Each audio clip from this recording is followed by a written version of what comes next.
धुळे शहरातील रहदारीच्या समस्येचा अभ्यास करून त्यावर कायमस्वरूपी तोडगा म्हणून माननीय श्री अनिल अण्णा गोटे यांनी नदीकाठचे दोन्ही बाजूने 5.5 किलोमीटरचे रस्ते तयार करण्याचा संकल्प केला व तो पूर्ण देखील केला।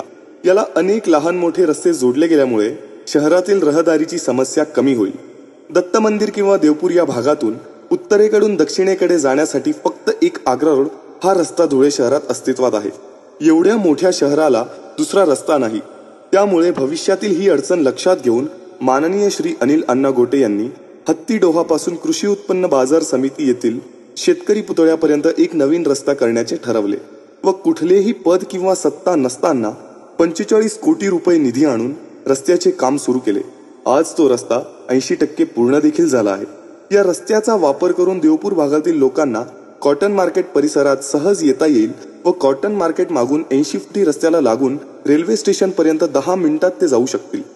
त्याचप्रमाणे संध्याकाळी नागपूर जळगाव येथून येणाऱ्या बसेस ज्या पारोळा रस्त्याने धुळ्यात येतात त्या भविष्यात या रस्त्याने नदी काठून सरळ ट्रॅव्हल्स पॉइंटला आणता येतील।